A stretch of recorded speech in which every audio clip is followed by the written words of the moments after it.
Welcome everyone to my first attempt at a Pokemon challenge run here on my YouTube channel. I felt like a bit of a break from XCOM and I love Pokemon too, so I figured I'd put this video together. It's something a bit different for me, but hopefully it will still be entertaining. And I will be back with an XCOM video next time.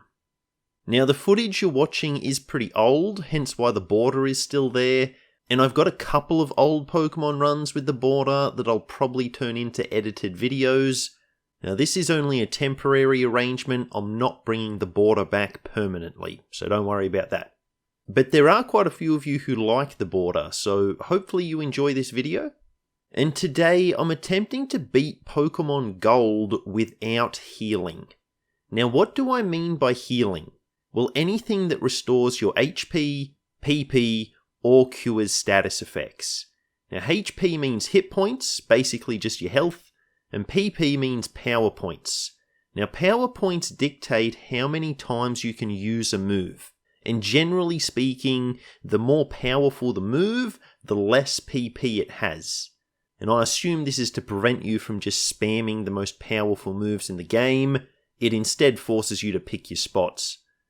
And as for status effects, they're things like poison, which gradually drains your health, and sleep, which prevents you from attacking.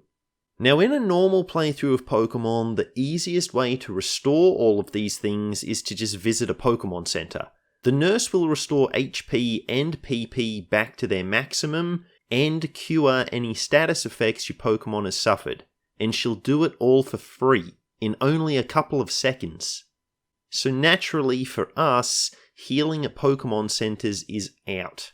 But it's more than that. Any item that restores HP or PP, like a potion or ether, is off limits. Any item that cures a status condition is also off limits.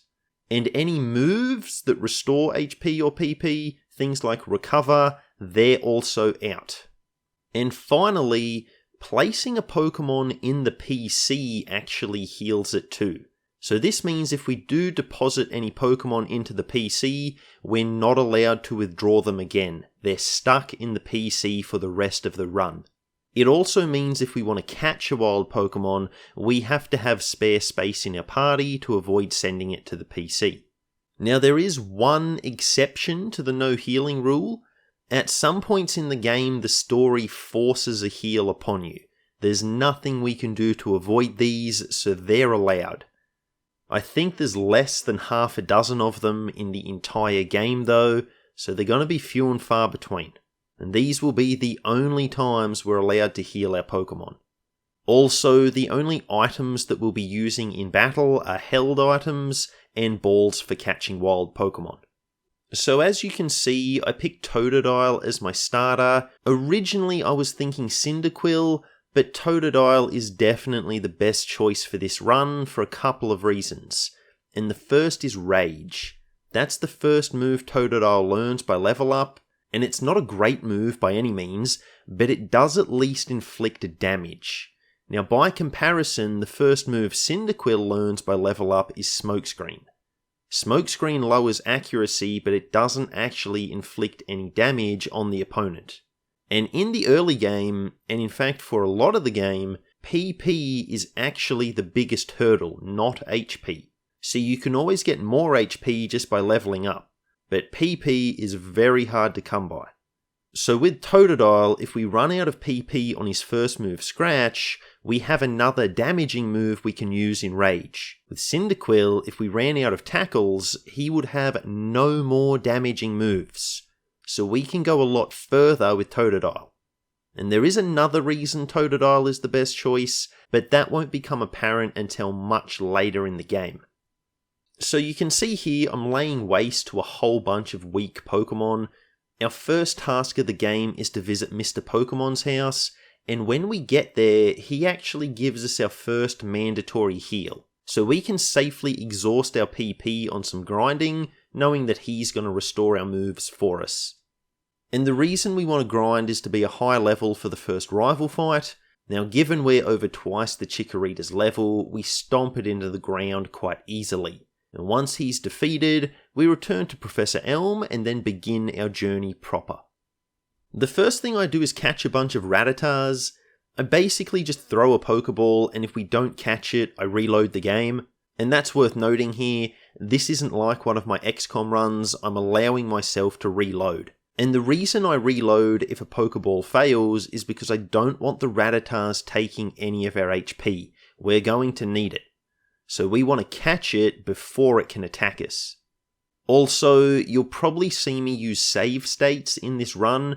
That's just because the Retron 5 that I was playing on wasn't very reliable with in-game saving, so I used save states to avoid data loss. But I only used a save state when you would normally be able to save in-game anyway, so we didn't get any unfair advantages. So with our platoon of Rattatas in tow, we hit up the first gym. Now Totodile can barely get through the trainers in there, let alone Falkner the gym leader, so we need to go level up at Sprout Tower. And Sprout Tower is full of grass Pokemon, so it's obviously not the best place for Totodile, but we don't really have any other options right now. And the leader of the tower in particular is a real pain. I try sweeping through his team with Totodile, but we just take too much damage. I mean, he can't knock us out, but even taking us to half health is an issue given that we can't heal. So here's what I end up doing. The first Bellsprout usually goes for Growth, which is a non-attacking move. Now as long as it does this, we can two-shot it without taking any damage. So we just reload until this happens. Then the second Bellsprout normally just goes for Vine Whip. So we swap into one of our Rattatas and use Tail Whip. Now this lowers the defense of the Bellsprout, which allows us to one-shot it with Totodile. It does mean sacrificing a Rattata, but this is the only reason I caught so many of them. Just to use Tail Whip to lower the opponent's defenses so that Totodile can then quickly take it out without taking any damage.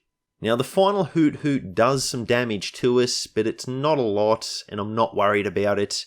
I did consider sacrificing a second Rattata on the Hoot Hoot, but they're really annoying to catch and I don't want to have to go and find a replacement. So we'll just take the damage. It shouldn't be too much of a problem. So back to the gym, and the trainers are now doing far less damage to us. So we tank through them and we face Falkner for our first badge. And I basically just repeat the Rattata strategy here, sacrifice as many Rattatas as necessary to use Tail Whip, and then allow Totodile to score the KO once the opponent's Pokemon's defense has been lowered. One Rattata goes down to the Pidgey, and another 3 to the Pidgeotto. So we're now out of Rattatas, but Totodile has avoided taking any damage, which is awesome. We need to protect his HP as much as possible. And so there you have it. Meat shields are a thing in XCOM and Pokemon. On our way to Azalea Town, Totodile evolves into Croconaw, and we're high enough level that none of the regular trainers are a problem for us. We've caught a higher level Rattata for the Team Rocket goons in the well, and it's good to have as we can swap out when Croconaw gets confused, and the Rattata even ends up beating a couple of this Rocket Grunt's Pokemon. I didn't expect that, but we will take it. In the battle with the final Grunt, Croconaw gets poisoned. Now usually this would be an immediate restart. Without being able to heal, poison will sap away a Pokemon's HP until they faint. But here we're in luck, because after this battle, Kurt actually gives us our second mandatory heal, so the poison doesn't matter. And all of our Rattatas are back too. Really nice. However, this is the last heal that we're going to get for a very long time, so we're not going to be able to rely on that going forward. So for the second gym leader Bugsy, I opt not to use the Rattata strategy. Instead, on the Metapod, I use Rage. Now, the way Rage works is that if you use it continuously, the move's attack power will increase every time you take damage. I think it increases a maximum of 5 times. So the plan is to bait the weaker attacks from the Metapod and Kakuna, so that by the time the Scyther shows up, Rage is doing massive damage and we can take it out very quickly. Now the Metapod cooperates and uses a couple of tackles. The Kakuna is a little bit scary as it uses Poison Sting instead of Tackle. It could poison us, which would be really bad, but it only goes for Harden. It doesn't attack us at all. Now this actually isn't great, as it means that our rage isn't increasing in damage. And I was hoping to level up from beating the Kakuna, but we're 5 XP short. 5. Wow. But thankfully rage is doing enough damage regardless, and we can take out the Scyther in 2 hits. We only lost 11 HP out of 66 total, so not a bad effort at all. But before we can leave Azalea Town, we have the second rival battle, and it's pretty tough. Now we have learned Bite, which is super effective on the Ghastly, so that thing goes down no problem. And then I try the Rattata Tail Whip strategy on the Bayleaf, but it just keeps one-shotting them all with Razor Leaf before they can get a single Tail Whip off. I was hoping it would go for a Poison Powder or Growl at least once, so we could connect with a single Tail Whip, but no luck. This thing only seems to use those moves on Croconaw, and we definitely don't want Croconaw getting poisoned. I'm guessing the AI is smart enough to know that Bayleaf can one-shot Rattata, so that's just always what it's going to go for. So the winning attempt really just comes down to luck. We hit a Bite with Croconaw, which lands a crit and causes Bayleaf to flinch, so it can't attack us this turn. We use Bite again, and this time Bayleaf goes for Poison Powder, but it misses. We then finish it with a third Bite. We didn't take any damage from the Bayleaf. And the rival Zubat is not really a big deal. It does confuse us, but we can just swap into a Rattata to get rid of the confusion straight away. And I'm pretty much done with the Rattatas by this stage of the game, so it doesn't really matter if they get knocked out. They've served their purpose, and the Pokemon we're coming up on are going to be too strong for the little guys to really help us too much anyway. So before we can proceed, we need a Pokemon that can learn Cut. I try to find one in the forest, but it's just not happening. So I end up having to go all the way back to the other side of Union Cave to catch a Bellsprout. This was really annoying. But once we clear the forest, we catch an Abra outside of Goldenrod City. And the combination of Abra and Goldenrod is the reason I was happy to attempt this run in Gen 2, while I'll probably never attempt it in any other Pokemon game. So we grab Abra and we name him Dirtbag after a Twitch viewer, as in that's the viewer's username, not that the viewer himself is a dirt. Okay, let's just move on. See, Abra can learn Fire Punch, Thunder Punch, and Ice Punch. Now in Generation 2, these are all special moves, so they will be utilising Kadabra's super high special attack stat once he evolves. And we can buy TMs for all 3 of these moves in Goldenrod, so we can just cycle through these punching moves as we need to. For example, we can teach Fire Punch and then go grind some levels against the bug Pokemon in the forest which are weak to fire. And once we're out of PP, we can then either teach Ice Punch or Thunder Punch. And when we run out of PP on that move, we can just buy another TM for Fire Punch and reteach it. So as long as we have money to buy more TMs, Abra, or Kadabra after he evolves, will never have to worry about running out of PP. Now we're not actually healing the PP of any of Abra's moves. We're deleting a move and teaching a new move in its place. This doesn't violate our no healing rule, and I'm expecting this strat will be able to carry us through the entire game. We grind Abra up enough to evolve into Kadabra, but this is an expensive process. Those TMs are 3,000 Poké Dollars each. Now that's a lot of money for this stage of the game. Now even though we have Kadabra, we're sticking with Croconaw for Whitney. Against her Clefairy, we just want to use Rage and hope she goes for Double Slap. See, Double Slap can hit up to 5 times, and each individual hit will increase your damage output from Rage.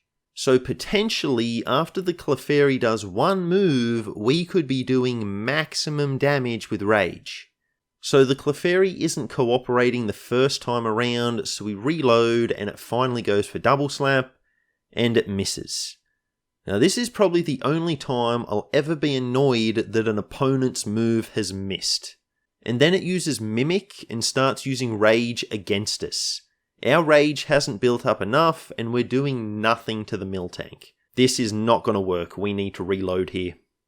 So finally, on the third attempt, it connects with double slap and hits us 3 times. Now I would have preferred at least 4, but this should be fine, hopefully. Miltank still does decent damage to us, but we win the battle. And we only get 2,000 poker dollars for beating her. That's not even enough for 1 TM. The money situation could be a problem. So we battle all the trainers around Goldenrod and Ekritik, but this is a double-edged sword. Yes, we do earn money and XP by battling them, but every battle costs us PP. We soon take on the third rival battle. His Ghastly has evolved into Haunter, and he now has a Magnemite. Now the Haunter is a one-shot, so that's no problem. The Magnemite isn't, because I don't currently have Fire Punch equipped. But all it does is miss with a Supersonic, so there's no worries there. The Zubat is weak to Ice Punch, so it's gone, and the Bayleaf is actually weak to Ice Punch too. I'm hoping we can one-shot it, but no luck. It just holds on, but it does get frozen, so we're still fine. We've gotten really good luck this battle. This was really easy. But going forward, I need to remember to have Fire Punch equipped for the rival. It'll wreck both the Magnemite and his starter.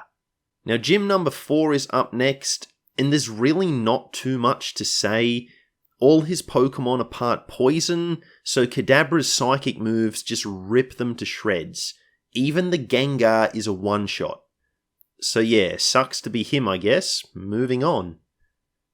I actually forget about the Kimono Girls and head to Olivine. The lighthouse causes us no issues, but when I try to surf over to Cyanwood, well, I don't have surf. I need to beat the Kimono Girls for that. So we use teleport here, and it actually takes us back to Ekritik.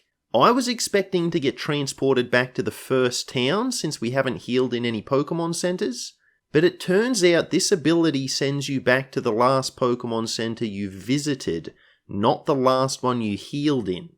And we had to go inside this one to find Bill, so there's a fun little fact for you if you didn't already know. Now 4 out of the 5 Kimono Girls pose no real issue for us, but the Umbreon is a problem. It's a dark type, so it's super effective against Kadabra, and it has super high special defense, so we'll be doing very little damage to it. Now I'm confident that we could beat it, but it'll take a lot of our HP in the process, so I think there's a better strategy.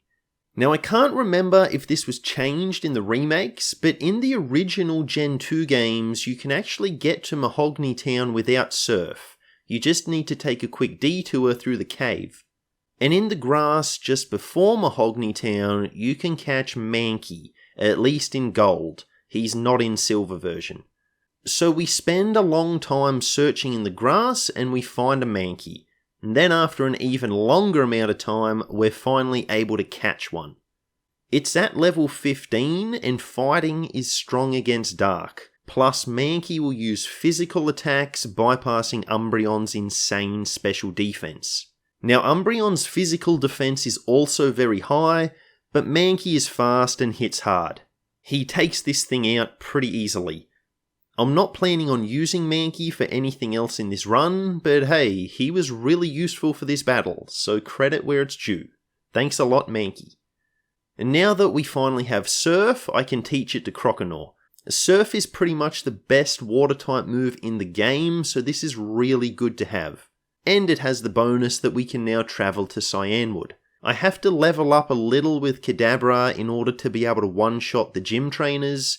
Kadabra has very low physical defense, so if these fighting type Pokemon get to hit us, they could do decent damage, even though we resist their typing.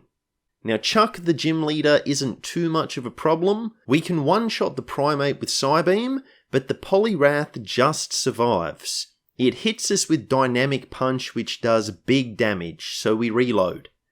On the second attempt it goes for Hypnosis instead of Dynamic Punch, and it misses. So we beat Chuck without losing any HP at all. That's really good. So then Jasmine, the Steel-type gym leader, is up next. We have Fire Punch, which is super effective, and the Magnemites both go down in one hit each. Now the Steelix does survive our attack and goes for Iron Tail, but it misses. Steel and Rock moves were really bad in the early Pokemon games.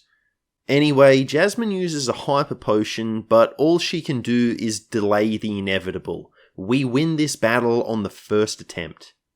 The Team Rocket hideout is really easy. Even the admin's Pokemon in this place are really underleveled. And here we meet the Pokemon champion Lance, who gives us our next mandatory heal. This is the last one we get until after the Elite Four. I try to take on Price, the Ice-type gym leader, but we can't even one-shot the Seal, let alone his Dugong. Now, given we don't have another heal for a very long time, we can't afford to be taking damage in this battle. We need to go level up.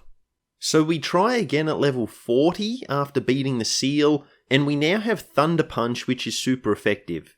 The Dugong still isn't a one-shot, but it is very close, so it could be a range. Let's reload and try again. This time, yes, we take it out in one shot. It was a range and the Dugong goes down. Now the Piloswine, if I'm pronouncing his name correctly, is not part water type, so Thunder Punch will not be super effective. In fact, it's part ground type, so Thunder Punch will do nothing at all. So we instead just try to brute force it with Psychic, and as you can see, that works quite well. Price is gone. And all I can say is thank goodness, this guy has been the toughest gym leader for quite a while. Then we have to take on Team Rocket at the radio tower, and in usual Team Rocket fashion, they're not much of a challenge. We do have the next rival fight here. All his Pokemon are a one-shot except for the Meganium. It hits us with Poison Powder, so we need to reload. On the second attempt, it goes for Reflect instead, and then we finish it. So really not too much to say about this one. Then we arrive at Blackthorn, and this gym I'm expecting is going to be a really big challenge. But before we get to the gym, there's actually something more important in Blackthorn. And it's the other reason Totodile is the best starter, which I alluded to earlier in the video. See, Blackthorn has the move deleter. Now this guy, just like the name suggests, can delete a Pokemon's move. Now why would you want to delete a move? Well, because it's the only way to remove a HM move, like Surf. So our Croconaw has evolved into Feraligatr by now, and we can have this guy delete Feraligatr Surf. Then, since all HMs have infinite uses, we can reteach Surf to Feraligatr straight away.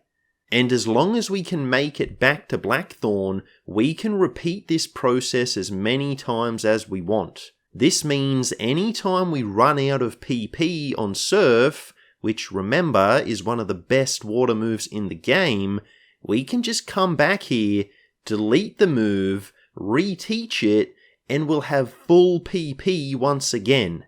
And just like Kadabra with the punch move TMs, this isn't violating our no healing rule. We're not restoring PP. We're deleting a move and then teaching the move again. Now I have been pretty conservative with using Surf up until now due to PP limitations, but I really won't have to worry about that going forward. I can use this move as much as I want, which is going to be very helpful. And I've also given Feraligatr the experience share. You can get this after beating the red Gyarados. We're still going to need him as a secondary Pokemon, and this will help level him up. So now with another tool at our disposal, let's go fight Claire, my most despised gym leader in this game. Now she has 3 Dragonairs with varying movesets and a Kingdra. The Dragonairs are all one-shots with Ice Punch, so they're no big deal, but the Kingdra is a water dragon type. So in Gen 2, the only moves that will be super effective against it are dragon moves. And we don't have any of those. Psychic is our best neutral damage attack, so all we can do is use that.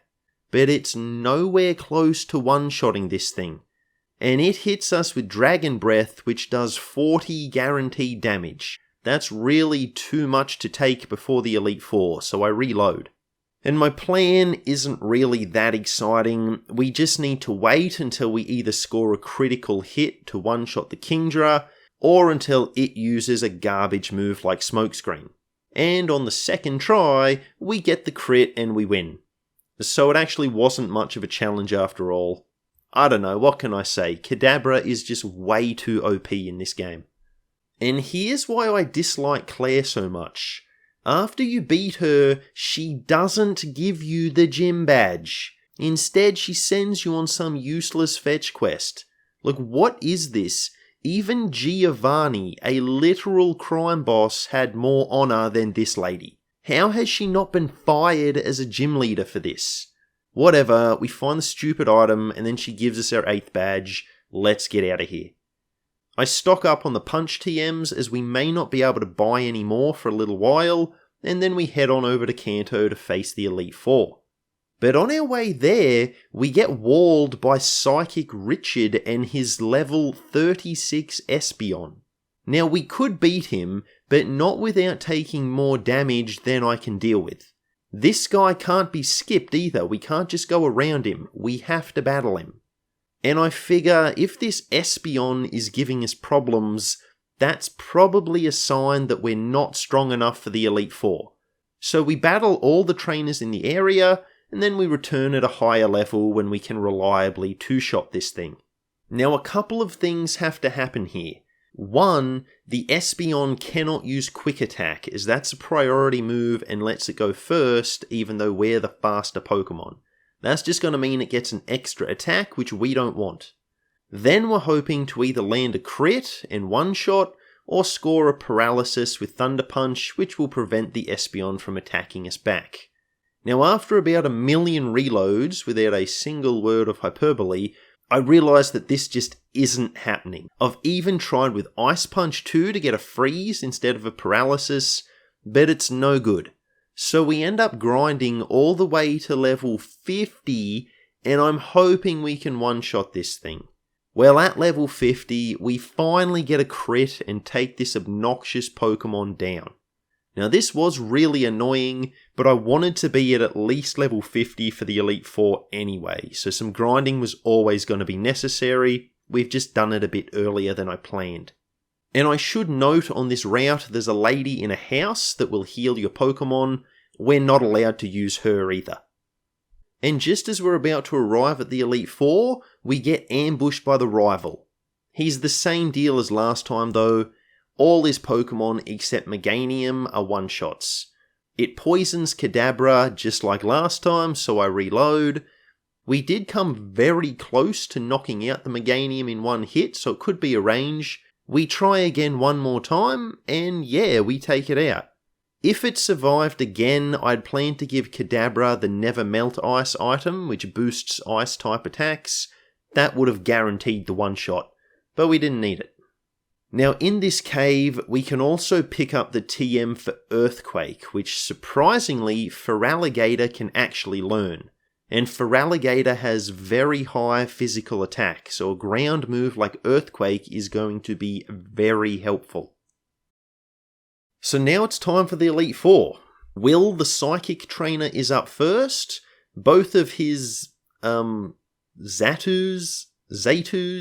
I have no idea how to pronounce this thing's name, I'm sorry. But either way, they're both a one-shot with Thunder Punch.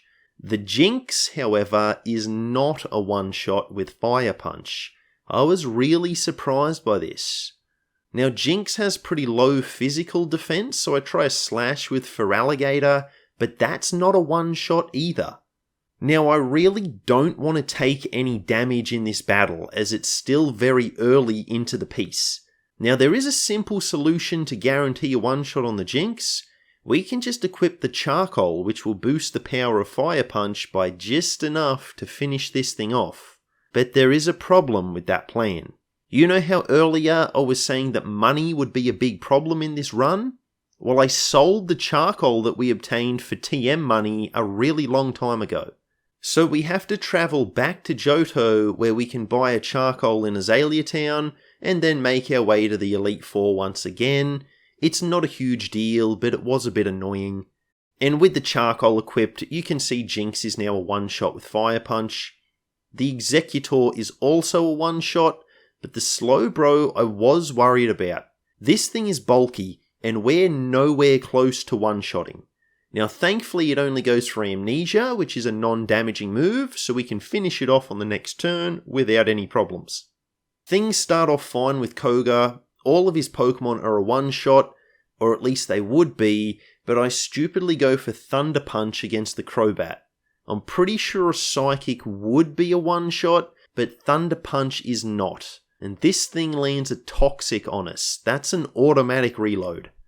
Now I haven't saved after the Will battle, so we need to fight him again. And the reason I'm not saving is because if I save inside the Elite Four and we encounter a trainer who we can't beat, then the run is over. We would be stuck inside the Elite Four arena with no way out since we can't heal, and losing a battle forces you to heal. So it's safer just to save beforehand, and we'll just have to fight our way through each time. The Will battle is pretty easy though, it goes exactly the same as the last time. Now this time I use Psybeam on the Muck instead of Psychic, so it's not a one-shot. And I was really just experimenting with how much damage Psybeam would do. The Muck only goes for Minimize, and we can still hit on the next turn, so it's not a problem. Then I use Psybeam on the Crobat, and this is a one-shot. See, because Kadabra is a Psychic type, his Psychic type moves gain a damage bonus. That's why Psybeam is doing more than Thunder Punch. Up next is Bruno. All of his Pokemon are a one-shot. The only kind of problem is the Hitmonchan, which uses Mach Punch. This allows it to attack first, even though we're the faster Pokemon. So we take a little bit of damage, but there's nothing we can really do to avoid taking this hit, so we just need to suck it up and move on. Now Karen is next, and her Umbreon can be a real pain. I mean, look how little damage Slash does to this thing. Feraligatr has really high attack too. Umbreon is just an extremely bulky Pokemon. And once we hit ourselves in confusion, I reload. We've taken too much damage here. So we're back to the start of the Elite Four. Awesome. But we can actually get through the first 3 trainers easily enough, so it's not that annoying. And this time I use Feraligatr to lower the Umbreon's defense with Screech. I've also taught Return, which does more damage the more your Pokemon likes you. And this time we do big damage on Umbreon. The next Pokemon is Vileplume, but even with the Charcoal, Fire Punch is not a one-shot. Again, I should have used Psychic. This thing is part poison. Now, at the time of playing, I wasn't sure if we would get a story heal after the Elite Four, so I was still worried about PP. If I had known that the heal was coming, I would have used our Psychic moves a lot more liberally. And then I do something else pretty silly. After we beat Bruno again, I accidentally saved the game. I just wasn't thinking, it was just a muscle memory response. So here's hoping we can beat Karen and Lance, otherwise this run is over. So using a Psybeam on the Vileplume, this time it is a one-shot. The Murkrow is a one-shot as well with Thunder Punch, but we did get a crit. I'm not sure if that mattered or not. Now the Houndoom is a one-shot with Earthquake, but it does outspeed, so it gets to attack us first. We take some damage, but it's not a major problem. And the Gengar is an easy one-shot with Psychic. So Karen was definitely the most challenging of the Elite Four, but to be honest, she still wasn't that bad. She only took a few attempts. So now we've got Lance the Dragon Trainer, so we replace Fire Punch with Ice Punch, and we replace the Charcoal with the Never Melt Ice. Lance's Gyarados and his initial Dragonites are easy one-shots. 4 times weaknesses will do that, I guess. The Aerodactyl is also a one-shot, but the Charizard is not. And it's not playing around, it goes for Hyper Beam and does huge damage on us. Now by this point, Twitch chat had reassured me that we would get a heal after the battle, so I continue on. I'm not too worried about the lost HP. And the final Dragonite is also 4 times weak to ice, so it goes down very quickly. So the Elite Four is done, and we do indeed get a story heal. However, this isn't actually the end of the game. See, we can travel to the Kanto region proper on the SS Aqua and collect another 8 gym badges. And on the SS Aqua, we actually receive our final story heal of the game. We may get another once we beat Red, but by that point the game's over, so who really cares about that? Now, if you've played any of the Gen 2 games yourself, you probably know that most of the Kanto gym leaders are really easy to beat. I mean, it makes sense from a story perspective. They should be weaker than the Elite Four. The Elite Four are meant to be the strongest trainers in the region. But it doesn't always provide the most interesting gameplay. I mean, if you beat the Elite Four, you can easily beat these gym leaders. So I figured this was as good a time as any for a music montage. Behold Kadabra and Feraligatr, the destroyers of Kanto gym leaders in all their glory.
Now, Sabrina does actually put up a bit of a challenge. The main problem is her Alakazam that outspeeds us. I equip Feraligatr with the Quick Claw, and I'm hoping either the Quick Claw will let us go first, or that Alakazam will use a non-damaging move. Well, on its first turn, Alakazam goes for Reflect, which doesn't deal any damage, so that's really good. And on the second turn, the Quick Claw activates and we get to go first. So we take it out before it can hit us. That was some great luck, and it only took 2 attempts. Now, Blue is the last gym leader on our list, and he's much stronger than all the other leaders. We're not even close to one-shotting his Pidgeot, but on the second attempt we get a freeze. Now this means it can't attack us, and we knock it out quite easily. However, just like Sabrina, Blue has an Alakazam, and if this thing goes for Psychic, we're in big trouble. So I decide the best approach is to level up until Kadabra can reliably one-shot the Pidgeot. I mean, we're gonna have to level up for Red anyway, so we might as well do it now. So I battle a ton of trainers, including the final rival fight. You can find him randomly hanging out in Mount Moon. And it's actually kind of interesting, since Mount Moon is the first place you encounter Team Rocket in Generation 1, and this guy is apparently Giovanni's son. Anyway, he's a pushover by this point in the game. Really nothing to say here. So the Pidgeot still isn't a guaranteed one-shot, but it is a range now, so there's a chance that we can take it out in one hit. So now that we can deal with the Pidgeot pretty easily, we just need some good luck with the Alakazam, and it takes us a few tries, but we do get it. It uses Reflect on the first turn, and on the second turn our Quick Claw activates. Exactly the same scenario as Sabrina. Now the Executor is annoying. It hits us with Leech Seed, but we can remove that by swapping Kadabra out. We bring in this level 20 Goldeen as a meat shield. I only caught this thing because it can learn the HM move Waterfall, but it's pulling its weight now, I guess. Now Kadabra cannot one-shot the Executor, so we just need it to go for a Solar Beam, which it does, so that's really good. And the rest of his Pokemon are one-shots. I'm not sure if we're faster than the Arcanine or if the Quick Claw activated, but either way, we win. That's all that matters. On to the final battle.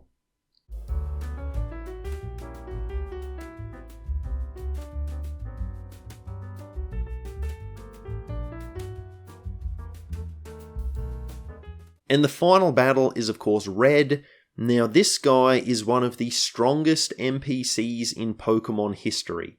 I remember getting obliterated by this guy as a kid. But let's give it a go, that's what we're here for. So we use Earthquake against the Pikachu, and we're just hoping that it doesn't connect with Thunder, which here, it obviously doesn't.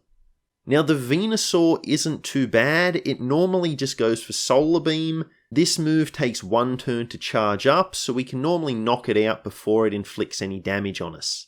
The Espeon, however, is once again a real thorn in our side. I just don't have anything to really counter it, and its special attack is so high that it's doing massive damage on Kadabra, even though the move is not very effective. I try again with Feraligatr against the Espeon, and we can knock it out, but we lose a lot of HP in the process. And losing HP is a real problem, since we need Feraligatr to deal with the Snorlax.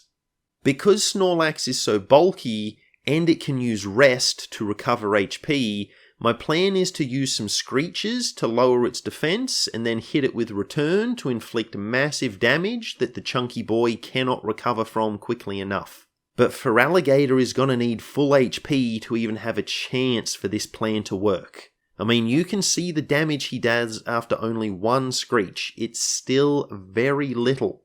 We need Feraligatr to hit all 3 Screeches and then connect with Return. So he needs to survive for 4 turns minimum. That's just not going to happen right now. So I have a couple of choices. One is to grind and level up, but I'm not too keen on doing that, mainly because it'll be really boring. So instead I pay a visit to the Whirl Islands and use our Master Ball on the level 70 Lugia. Now I know some people don't use legendaries in these types of runs since they think it makes the game too easy, but I really don't agree. I think if the game gives you a tool to use, why not use it? And between this and doing a massive amount of grinding, I'd rather just use the legendary. So let's try the Red battle again. We've got 1 extra high level Pokemon now, and I reckon that'll be enough to get us through. The start with the Pikachu goes the same as always. It goes for Charm, and we knock it out with Earthquake. Then we deploy Lugia on the Venusaur. A Psychic isn't a one-shot, but it only goes for Solar Beam, so no problem, we can take it out in 2 turns very easily. And then the Blastoise actually comes out next. Now Red will change the order of his Pokemon to counter whatever you're using. So I'm guessing the Blastoise knows Blizzard, which is why he wants to use it against the Flying type Lugia. So we swap into Kadabra, and we do outspeed, which is nice, but our Thunder Punches are really not doing much damage at all. Now the Blastoise misses with Whirlpool on its first turn, and then on its second turn it goes for Rain Dance, So we've actually finished this thing off without taking any damage ourselves. I really didn't expect that, and we got really lucky. And having Lugia for the Espeon is really good since we can now outspeed and attack first.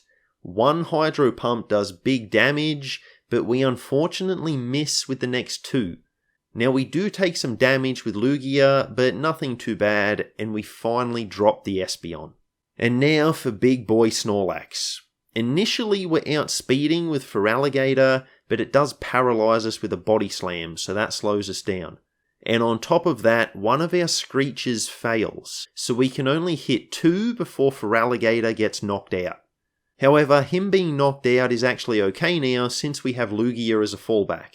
I've taught it the move Fly, which isn't the best move in the world, and it's actually a pretty bad move, but it is a physical attack, and it is a flying move, so we get the same type attack bonus. Now those Screeches have lowered the Snorlax's physical defense by 4 stages, so Fly is doing huge damage. And then we finish it off with Swift, another physical move. And now it's time for Red's final Pokemon, Charizard. And to be honest, it's kind of anticlimactic. He goes down with a Hydro Pump and then a Psychic. And that's kind of to be expected, given that Red will send out Pokemon specifically to counter yours. Often he'll end the battle with the monster that is weakest to your team. So there you have it, we've beaten Pokemon Gold with only mandatory story heals. Oh, and we do get one last one after beating Red, so all our team is back to full health. So that was 6 heals total, including this one. And that'll do it from me for today. I hope you enjoyed the video. If you did, please leave a like and let me know in the comments. I'm keen to make more Pokemon videos as I really love this franchise. And I'll be back next time with some more XCOM goodness for you all.